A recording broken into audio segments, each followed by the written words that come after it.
Perkenalkan,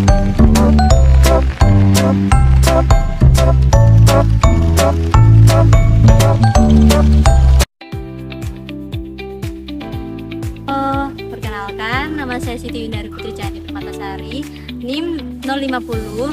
Saya berasal dari kelas 2023D. Perkenalkan, nama aku Adinda Dwi Aurelianingrum dengan NIM belakang 150. Halo, perkenalkan nama aku Destiny Azara, biasa dipanggil Desi, NIM 160. Perkenalkan, nama aku Dia Farosabila dengan NIM 262. Halo, perkenalkan nama saya Irdatul Khairiyah, biasanya dipanggil Irda dengan NIM 185.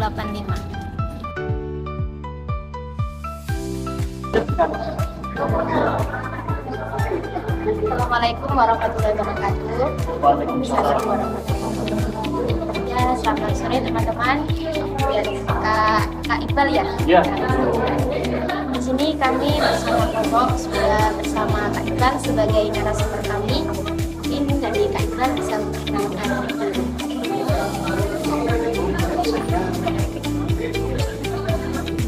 Saya dari di KLB Angkatan 2 Asmi Internasional.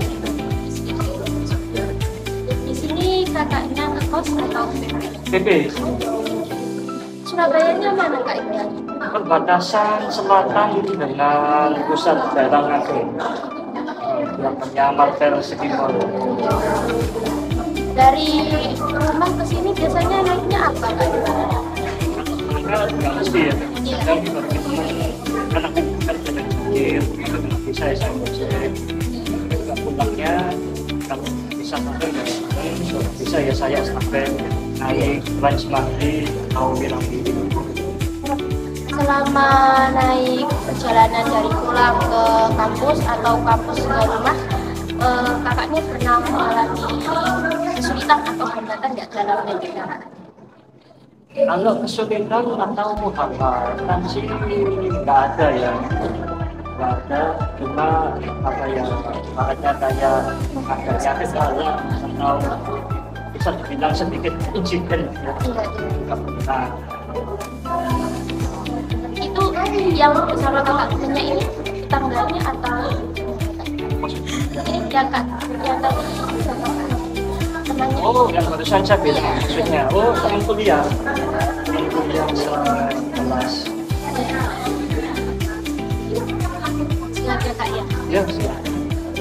Iya, dan saya yakin berarti kerja yang kakak sama teman-teman semua seperti tujuan yang disampaikan ke kakak bahwa di sini kami mempunyai tugas mata kuliah inklusi. Ya di sana di inklusi kami tugas UTS-nya disuruh buat video demo kampanye. Oh, ya, sama saya. Ya mungkin dari hobi Kak Iqbal bisa kami tahu nggak? Ya Kak Iqbal apa? Kalau hobi saya sekarang, ya pas sekarang pamit, maksudnya sejak tunanetra ya. Itu saya sukanya mendengarkan radio, menonton TV, sama membaca majalah, tepatnya kayak majalah Marvel. Jadi maaf kakaknya dari sebelum tunanetra apa sudah lahir normal? Oh, saya tunanetra sejak usia 10 tahun. Jadi dulu salah satu hobi saya yaitu sepedaan ya sama teman. Tapi nggak bisa melihat kan gimana sepedaannya, coba bisa buat kita bisa.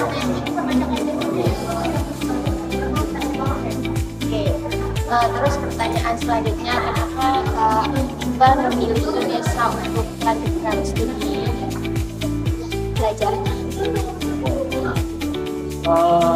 Bisa dibilang dulu sekali ingin kuliah apa, tapi nggak ada spesifikasi inginnya di kampus A, B, C.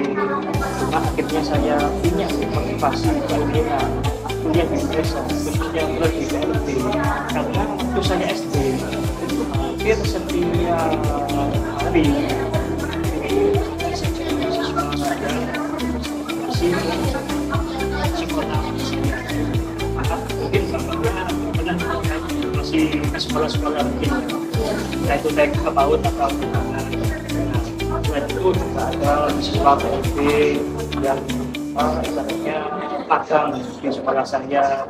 Nah, jadi ya, ketika itulah saya baru tahu ada ya jurusan PLB yang merupakan jurusan untuk mengajar atau mendidik siswa berkebutuhan khusus. Terus itu ternyata adanya di UNESA, di negeri, proyek swasta di kampus sebelah kawasan hukum dan Nah, itulah akhirnya saya bermotivasi dari keinginan nanti kalau kuliah pengen di PLB UNESA. Setelah dulu ya namanya anak kecil macam kan saya ngayal ya jurusan ekonomi lah sastra yang seni lah nggak tahu PLB ya nggak tahu maaf nggak tahu maksudnya kalian tahu dari segi ada PLB adanya di Indonesia hanya itu saja aspek-aspeknya ya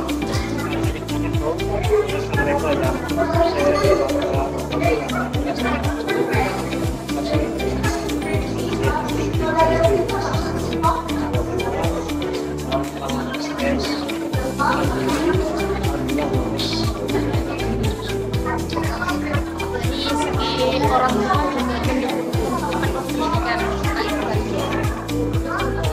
sebetulnya kalau niatan orang tua kan pasti mendukung lambatnya meskipun bukan dari golongan yang mampu tapi alhamdulillah sama-sama saling kerja keras saling kerja keras sama-sama juga usaha sana sini yang bisa mencapai untuk memenuhi itu kan kebutuhan yang harus dipenuhi. Ini dilanjut teman saya yang bertanya Kak Iqbal ya? Iya, silakan. Baiklah, saya ingin bertanya bagaimana sih lingkungan kampus khususnya di yaitu di PLB dalam memfasilitasi mahasiswa disabilitas, apakah sudah baik atau gimana Kak? Kalau boleh saya simpulkan, yang Mbaknya tanyakan ini apa Mbak siapa? Mbak Desi Kak. Oh Mbak Desi tahu ya? Oh Desi ya. Kalau boleh saya simpulkan, yang Mbak Desi tanyakan ini tentang akses lingkungan dan pergaulan. Nah, saya pribadi merasa ya sama lah hanya orang-orang pada umumnya. Katakan saya yang khusus, Mbak Desi maupun beberapa yang lain pasti ada mengalami kan kayak aku nggak suka sama orang itu karena orang itu begini, aku suka sama dia karena dia ini. Nah saya juga pun itu, tapi ya kembali lagi yang namanya manusia sebagai makhluk sosial kan kita semua bisa terlepas dari jadi ya meskipun oke, kita orang Jawa bilangnya mangkel lah ya, mangkel atau bahasa Betawinya itu nggak demen, bongkol, tapi kan bisa mungkin harus bisa mengesampingkan itu semua, karena kan kalau berhenti rasa seperti itu ya gimana kan ibaratnya terjadi perpecahan. Coba biarkan anak teman kalau saling memuji, saling menjunjung rasa dongkol mangkolnya itu tadi. Kalau dari segi lingkungan fasilitas PLB apa sudah mencukupi untuk fasilitasi mahasiswa disabilitas? Kalau akses aksesibilitas mengizinkan dari beberapa aspek. Yang pertama dari aspek mobilitas. Saya pribadi di lingkup PLB ini kan satu gedung kan ya, PLB PAUD O6. Nah, saya pribadi merasa di O6 sendiri ya sangat akses sekali. Tahu sendiri kan ya, mulai depan, hingga ke dalam, bahkan lantai 4 itu kan semuanya ada unit komando, ya kan. Jadi saya pribadi sangat-sangat akses sekali dalam bermobilitas, mulai dari depan hingga masuk ke dalam, apalagi naik ke atas.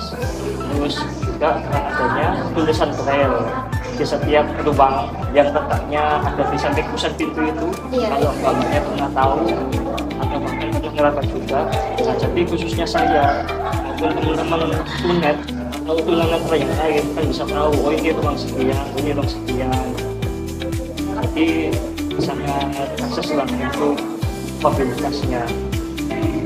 Belum lagi ada juga tanda datar ya, kalau kamu disebutnya itu kan, dekat pintu masuk itu juga untuk pengguna kursi roda, bahkan sampai pribadi yang tunanetra ya dibilang lancang ya silahkan ya, karena kan itu sebetulnya untuk pengguna kursi roda kan, tapi ya nggak sedikit baik saya maupun teman-teman yang sesama disabilitas, bahkan yang tipikal pun juga menggunakan tanda datar atau tabung tersebut. Berarti dari UNISA sudah baik Kak ya untuk dia mobilitas. Nah, sedangkan kalau dalam hal perkuliahan, maksudnya dalam mata kuliah ya, nah saya pribadi masih ada sih beberapa matkul yang saya dan teman-teman tunet itu kesulitan dalam mengikuti mata kuliah tersebut. Salah satu contoh matkul statistik di semester 4 yang kemarin. Banyak ada tujuan seperti ada padahal. Oh, sudah. Iya. Tiga ya. Oh, Iya. kalau di PLB itu 4. Oh, itu 3. Saya kira sama. Nah, di PLB itu kan semester 4 yang kemarin kan ada statistik. Nah, itu saya pribadi dan teman-teman tunet yang lain itu sangat-sangat susah kalau memahami. Jangankan memahami, bisa membayangkan konsep hitungannya aja itu nyaris nggak bisa.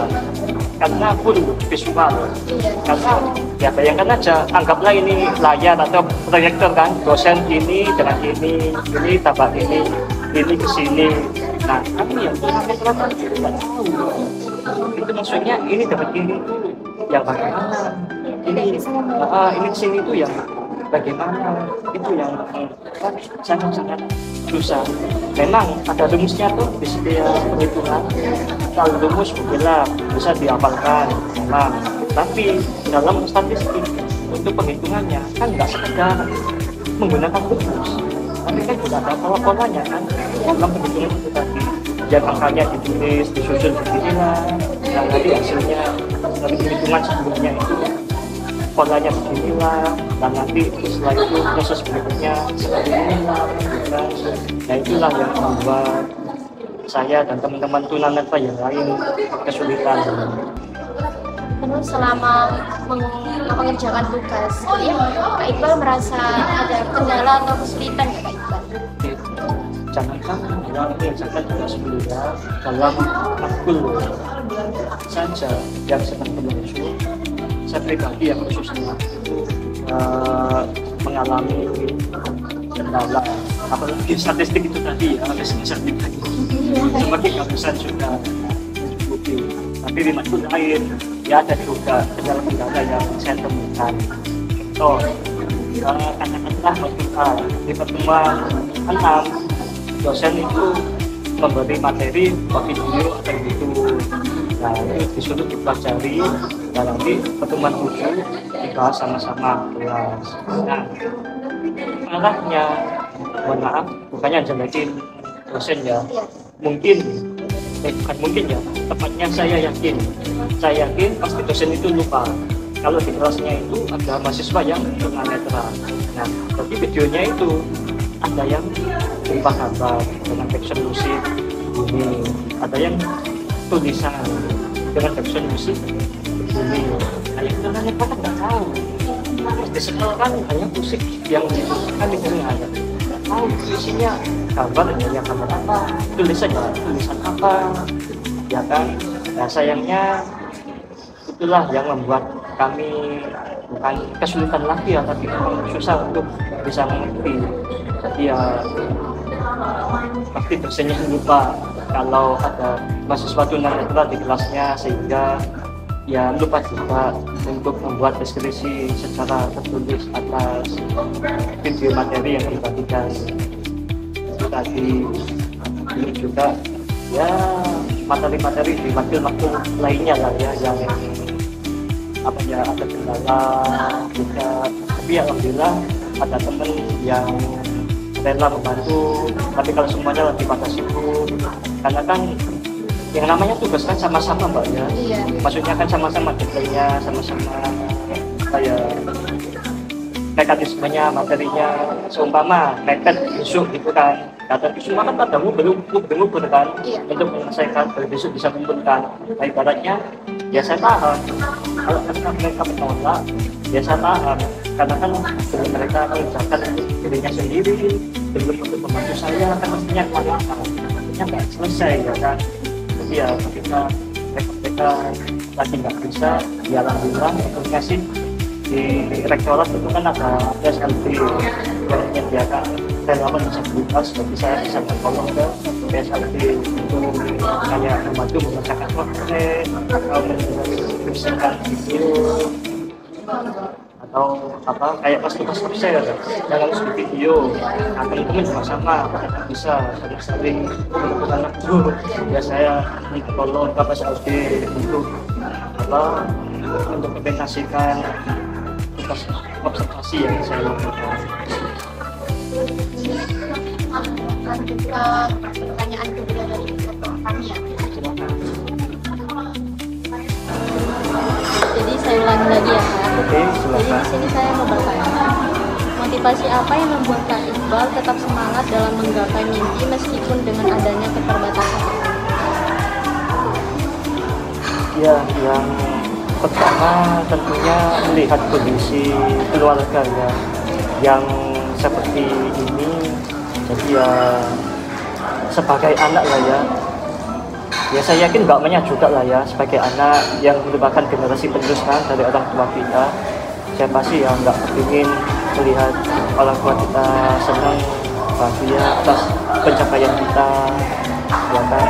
Jadi ya makanya saya berusaha semaksimal mungkin untuk bisa membuat mereka bahagia atas apa pencapaian saya, dan juga mengingat selama ini sudah banyak bersusah payah untuk kehidupan keluarga gitu kan, apalagi ketika saya masuk kuliah kayak yang saya jelaskan awal-awal tadi kan. Jadi ya kan nggak sepatutnya, bahkan berdosa banget ya kalau ibaratnya membuat orang tua kecewa, sedih. Jadi ya semaksimal mungkin ya saya mengejar untuk mencapai itulah, membuat orang tua bahagia. Kalau boleh tahu Kak Iqbal berapa bersaudara? Saya sulung dari 2 bersaudara. Oh, Kak Iqbal permisi, di sini saya mau bertanya tantangan apa yang kakak alami sejauh ini dalam menjalani masa perkuliahan ini, dan bagaimana kakak bisa mengatasi tantangan tersebut? oke. Tantangan paling besar yang saya alami dari awal masuk kuliah hingga sekarang mungkin itu adaptasi. Karena satu contoh ya, mbaknya satu kelas berapa orang? 35. Semuanya dari Surabaya. Enggak, saya sendiri dari Lamongan, ada yang Ada yang luar Jatim. ada Nah, dalam satu kelas saja kita kan juga bercampur ya kan, nggak hanya Surabaya, Jatim, tapi dari luar, apalagi seangkatan. Jadi tentu kan dalam ibaratnya gaya hidup, cara bicara, beretika kan pastinya berbeda ya kan. Ya meskipun etikanya baik, contoh menyapa, nah cara menyapa kayak orang Surabaya sama orang lain kan berbeda kan. Ya orang Surabaya lah semuanya pasti tahu kan ya kayak apa kalau menyapa, yang inisialnya 3 huruf itu. Apalagi yang dari luar ya kan, meskipun tujuannya baik untuk ternyata maaf dalam hal ini saya bukan menyinggung teman-teman dari suku maupun ras manapun ya, tapi kan memang nggak dipungkiri ya seperti itu kan nyatanya. Jadi beradaptasi dalam segi hal sosial bersama lingkup teman-teman, terus juga beradaptasi dengan materi-materi atau pembelajaran yang tentunya sudah sangat berbeda sekali di masa sekolah saya. Kan sekolahnya full asal beda, SD hingga SMA, apalagi sekarang kan di perkuliahan, jadi kan nggak sudah bukan banyak lagi, tapi tentu sudah sangat berbeda. Jadi ya beradaptasi dengan itu juga, apalagi di setiap semester kan matkul berbeda kan dengan masa sekolah. Yang kelas 1 hingga 6 IPS ada, terus kelas 8 hingga 12 matematika ada terus. Nah di kuliah kan beda-beda kan, semester 1, 2, 3 beda mata kuliah, meskipun korelasinya sama tapi kan masih butuh pikiran ekstra tentunya untuk bisa mencerna, memahami materi-materi perkuliahan. Gimana Kak Iqbal mengatasi kesulitan atau tantangan? Ya khususnya contoh dalam hal sosial ya. Kalau saya pribadi ini sih mencoba memaklumi lah ya. Ya misal maaf teman dari wilayah A, oh yes wajar aja sih kan, mungkin di wilayah mereka cara menyapa itu memang seperti ini, beda dengan di Surabaya yang caranya seperti ini. Terus itu yang sosial ya, jadi ya sebisa mungkin kayak memaklumi, itulah akan bisa menerima selain segi toleransi ya dengan yang beda agama, kan sekelas pasti ada yang beda agama kan. Terus kalau dalam perkuliahan ya itu tadi sih semester baru, matkul baru, meskipun ada toleransinya. Jadi ya sesering mungkin kayak membaca artikel atau jurnal dengan matkul terkait akan bisa memahami matkul-matkul yang ada di semester itu tadi. Lanjut, ini pertanyaan terakhir. Lanjut pertanyaan berikutnya. Ya silakan. Apa harapan kakak ke depannya, dan mungkin apa ada motivasi untuk kami dan teman-teman lainnya untuk ke depannya? Nah ini